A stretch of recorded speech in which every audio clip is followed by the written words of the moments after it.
Kia ora, everybody, and thank you very much for being here.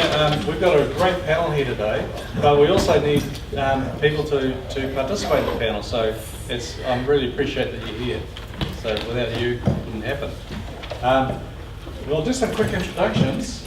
Alphabetically, we've got Bernadette Aperahama from the Whangarei District Council. Bernadette is a senior strategic planner there. We have Graeme Ramsey. He's currently in NorthTec, but has a very extensive history. He was the Mayor of Kaipara for a while. Some of you may remember he was on the NRC and done a whole lot more since then. We also have Hirini Tane. Recently, he's been a student for a long, long time. He's just completed his, that's not, like second year, fifth. He's completed his doctorate at Otago University, and he stays in contact with back at Otago, where he comes from, but he's now on staff at Otago University. All my sons. Yeah. Yeah, so he's gone from being really poor to now having a salary, so if you need some money, talk to him. Have you paid my student loan? And then we've got Linda Matson. Linda's a local farmer. They've been farming in the district for a long time, and Linda's what we call a regenerative farmer. And we have Malcolm Rands from EcoStore, who most of you probably know. And Malcolm runs EcoStore, but he's at Matapuri on the weekends. So. I'm not running EcoStore anymore. Oh, okay, sorry. And I'm full-time at Matapuri. Oh, what's that, sorry? I'm full-time at Matapuri. Full-time? Oh, fantastic. Yeah. And we don't have Dr. Melissa Gilbert, which is sad. I hope she gets here sometime, but that's okay. So just very quickly, regeneration is about what we find where it's expressed best is in agriculture. So we find in agriculture that if we use photosynthesis, it puts carbon into the soil and we can grow topsoil. That's the essence of it. So we can start with very little and we can grow. So that we'll come to that question later in the panel. If we can grow in a positive way in agriculture, can we do it in these other dimensions too? So that picture there on the right, I've just found this morning. That plant has a small root system, but it is supported by a massive microbial support system of mycorrhizal fungi. So that's a picture of potential. So just returning first, I guess the first question we'll start off with Linda. This is a picture of Linda in a paddock at home with Dr. Christine Jones, who's a sort of internationally renowned soil scientist. So just to set the scene in terms of agriculture, Linda, can you explain what's happening in your paddock? Do you want me to stand up? No, sit if you like. It's okay. Okay, so I met Christine, this was about April last year, I think, and she was presenting over in Dargaville with the Beef and Lamb New Zealand and talking about regenerative agriculture.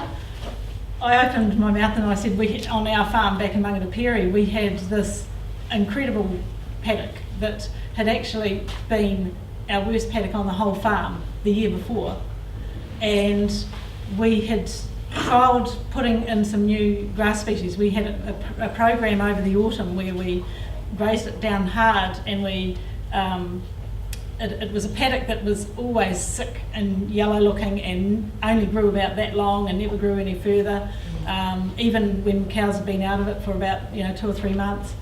So we decided to graze it down hard, and we put some new seed in. We just undersowed, we didn't spray out, we just undersowed. And we put a biodiverse mix in. We had about 12 different varieties of grasses and clovers and just different like chicory and plantain as well. And the change in that paddock was phenomenal, and I told her about it.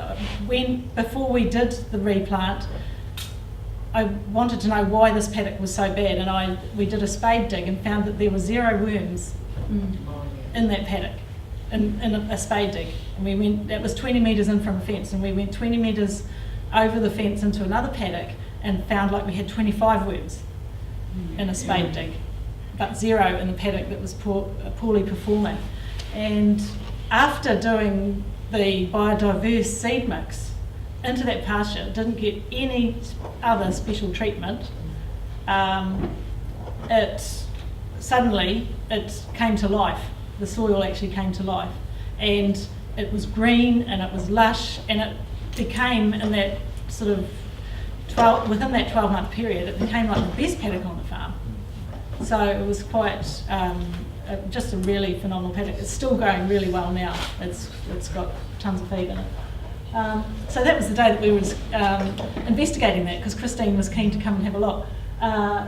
What she's actually looking at there was she's quite interesting when you get her out in the field, because she likes to look under every plant and see what the plant roots are doing, but also to see what sort of what the soil colour is like around that particular plant, and what biology she might see around that particular plant root. So the message being that the more diverse your pastures, the greater the biodiversity under the soil to match it, and everything seems to thrive and come into balance. And the colour of the soil in that paddock had just changed from just through having this totally new biodiversity above the ground, but also below the ground. So. And pasture's about that tall, I remember. Yeah. I mean, it still just grows. You know, like it gets eaten, it just grows. What about your how many worms were in your post? I don't know. We didn't actually do a count that day, but there were plenty there. Yeah. So you used no lime. No lime went on there. No. The only difference. The paddock had lime in the past. It had lime probably the year before, but it still hadn't responded to that. So it was definitely, in my view, it was changing. First of all, changing the plant mix that was being grown. But once you did that, the biology under the soil changed. So what we have here is that we know that we can, using regenerative agriculture, we can grow and we can sequester carbon and do all those sorts of things. So, so the first question, I guess, we know what regenerative agriculture looks like, but what does that look like in other social and economic sectors?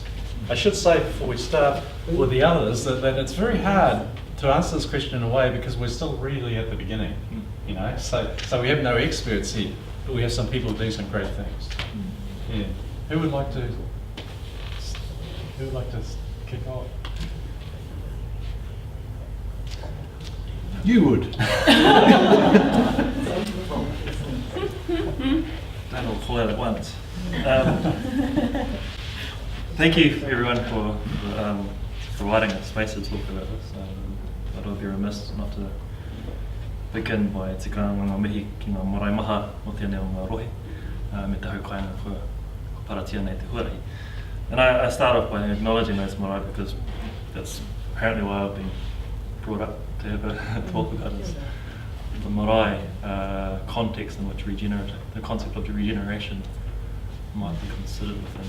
And you know, what does the marae mean? It can mean so many things, from the physical space that we all turn up and pay our respects and cook and clean and dig and whatnot, but it's also the people. What does regeneration mean about the people?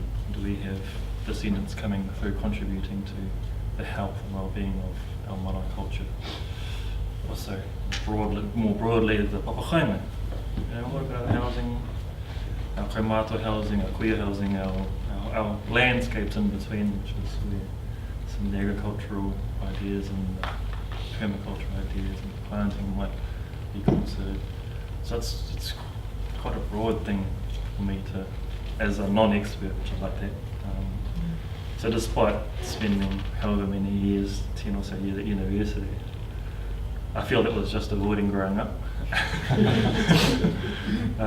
To consider these things, what regeneration means, and it's part and parcel why our team, myself, Paul Taps, Omena Takafaru, and various others created MāoriMaps.com, which was about finding out where I'm marae, because if even me as a connected person to home or Maori can't find other marae that I'm connected to, how then can generations, third, fourth, fifth generation find their own?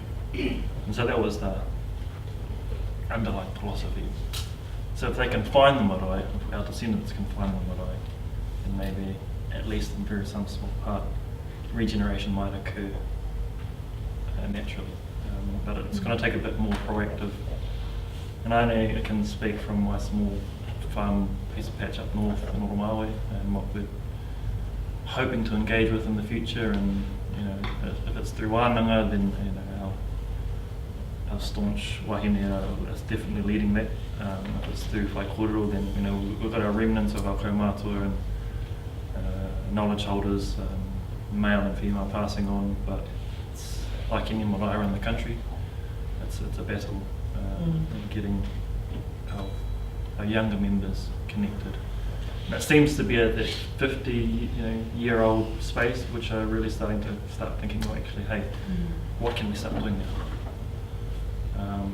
But like I said, my passion is now turning towards the land that sits in between, planting and restoration of kumara crops and taro and mash, and then the water that lays in between. It's a very, very broad perspective on what I think regeneration might look like. And with that, Are you going to push me again? I'll go if you like. No, I'll go. Okay. I mean, it's a pretty broad question. I mean, for people who don't know, the story behind EcoStore is that we were, in '86, we started a permaculture eco-village out in Matapori Bay, which Matt and I have just come from an hour ago, and where I am living at the moment, trying out, seeing if I can live up here again, and still do what I do in the city at the same time. And I just wanted a new way of fundraising for doing good work for foundations, and I set up EcoStore as believe it or not, as a fundraising play. Set up an ethical business that can do well, and then the profits from that can go into a foundation, and I'm in the foundation now. That's what I'm doing now. I'm in the Fairground Foundation, so I've come that full circle. But what the Permaculture Eco Village did for me and this journey is it's all about the circular economy, and I've never, even back in the day in '93 when I started, I never liked the word sustainability ever. I've always hated it actually, and to me, and I've never seen anyone get excited about sustainability actually. I've never seen people marching down the street, sustainability. It's kind of, to me it's about, let's not make anything worse, let's hold on by our bloody fingernails, It's not about, so therefore I was actually talking about regeneration many years ago actually, and pushing people around me, that it's and that can be inspiring, people can get inspired about, instead of just clinging on to what we got, why can't we make things better? So that to me is really inspiring, and it always has inspired me. So I was using, and permaculture is very much in that realm. It's definitely in the realm of the circular economy. There's no waste, and so believe it or not, the first ever laundry liquid we tried to develop. In your laundry machine, when you finish a cycle, there's actually a pump that pumps the water out. It just doesn't drain out, it gets pumped out. And I had that attached to a hose, and it went out to a sprinkler onto my organic garden. And I wanted to have a laundry liquid which was so good that at the end of its cycle of washing your clothes, it would fertilise your garden. That was my dream, because that's a complete circular economy. Whereas at the moment, the ones you're using will go down the drain, and then it'll have to go to a city treatment plant to take the shite out that's in the laundry liquid, the normal one. They have to, it costs you money out of your rates that's being paid to take the crap out, which is in normal laundry liquids, because it's going to poison the environment. So that to me is the big difference. between what we potentially can do. We can have a look at products which you look at the full cycle, and in the end it actually saves you money, because you guys, your rates will be cheaper if the multinationals weren't pumping their bloody nasty chemicals through your homes, let alone poisoning you as well. So that's the challenge to us, and we've had our own factory at EcoStore now for 15 years, so I was brought here along to talk about manufacture, and so if you have to come to that, I can talk about that, but that's an overviewing statement, is that right? Yeah, well, some of you are involved in several realms. Yeah. So that's is that all right, mate? Push me out. Your turn now. Yeah, look, I thought that was really good actually, Okay.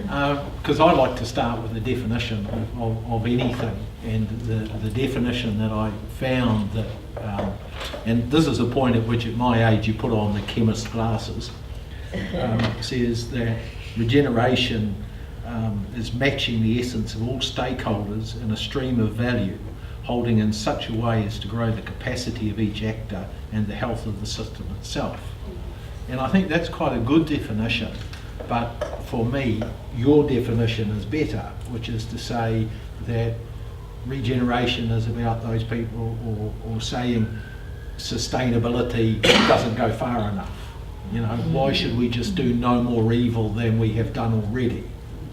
And in the places that I inhabit, a massive amount of evil has been done to our environment, and so therefore if we are looking to operate within the planetary limits that we have and build a creditable social foundation, then we are going to have to look at regeneration and changing our thinking as well, and that has some massive obstacles in front of it, which reside essentially in our minds and the way that we're looking at the way that we look at the world. So that's my shot at it. Can I? Yeah. Okay, so regeneration in agriculture is probably also fundamental to changing the planet as well. My philosophy is like agriculture, horticulture, viticulture, whatever we're doing, we are growing food.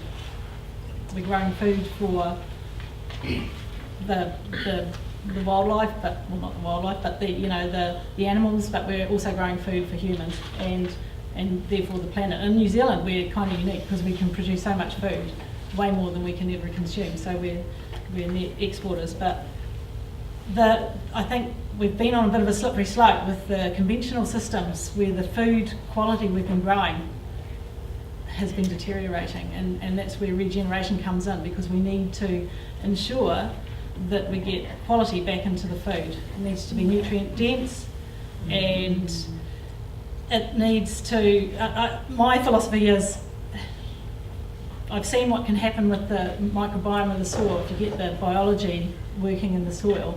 The same goes for our gut, and that impacts on human health massively. It's actually the key to it. So therefore the regeneration in agriculture is providing good food for healthy people and for a healthy planet, because the other factors are getting that carbon back into the soil, out of the atmosphere, for to help do our bit for climate change, and also water quality and air quality. They're all things that have been impacted over the years by conventional systems. I think with regenerative farming, it can have potentially a massive improvement in water quality. It needs to be done. It was I guess it's quite good that I went last, because for me, I was thinking about how I was going to kind of lead into a Resource Management Act discussion, because my background is environmental planning. I'm a resource management planner, so for a long time I was processing consents that people put in to develop land and develop resources. Then later I've been drafting policy, and now I work partly for whānau and also iwi authorities, supporting them with their resource management work, and I also work for Whangarei District Council, so I'll be wearing 2 hats today. But in terms of the Resource Management Act, it had a sustainability focus, and at the moment we're in a stage where where central government is looking at a complete reform of our environmental legislation, which is great. But I was thinking, in terms of what that might look like, the Resource Management Act in itself, there was nothing really, it's not perfect, but there's nothing really wrong with the words that are in the legislation. There's quite a bit in there if you want to do a really good job. The problem that I would see is that is with the humans. With the people who own the resources, the people who use and develop resources, the fact that we look at the environment as a resource. The problem is with the practitioners like myself. It's with the decision makers who make decisions under this legislation. We didn't understand that sustainability, which is a key purpose of the Act, actually has a regenerative component to it, because otherwise we've actually just been trying to hang on and do the bare minimum. We're actually to sustain the 7 generations that we need to be thinking, we actually need to be having a regenerative component to how we develop and how we think and how we practice. So the issue isn't so much for me in the words, which are very sustainability focused. It's in our worldview, like you guys were saying. It's very much centered in how we view our environment and our relationship with it. And that won't ever change, no matter what we do with the words. It will always come down to how we're implementing it and administering it, and how we're making development decisions based on how we're feeling. And what you were saying, Malcolm, about why can't we just do better? And I found that as a challenge when I was a planner at councils reviewing these consent applications. So why don't people just do a better job? Why do they feel like they just have to do the bare minimum? There's nothing in the rules that say you only have to do this good. You can do this good, you can do way better. But it always came down to the value system of the applicant, whether it's someone just building their own home or a major industrial project. It was the value system of the developer. At times you can influence that, but if there's not that internal willingness to do it, you won't really get anywhere. When I was in the experience that I've had working with Ngāti Pawa Iwi Trust, it's been really cool because we've had this opportunity to work with applicants and talk to them and explain what Māori is, and how when they're putting in an application and they're thinking, they'll just, again going back to the words in legislation, thinking about mitigating, just evening out the evil or bad stuff or not so great stuff we're doing. But actually we've been able to sort of educate them a little bit more and ask them the question of, well, what are you doing that's regenerative? How are you rebuilding the Māori in the area that you're responsible for? And so incrementally we've been sort of able to, I've seen that applicants are quite receptive to hearing that, and an early conversation is always quite good. But there's nothing that requires that in the rule book. Mm-hmm. And so in general, economic considerations win out over environmental. However, you don't have one without the other also, so that logic here doesn't really come into play there. Yeah, but we can always do better. It's a personal choice though. And I hope that we're in a space now where whatever our legislation looks like, we've got to acknowledge that sustaining what we, excuse my language, but a pretty crap environmental situation isn't going to be any good. And we've actually got to build the Māori in our environment and therefore in our people.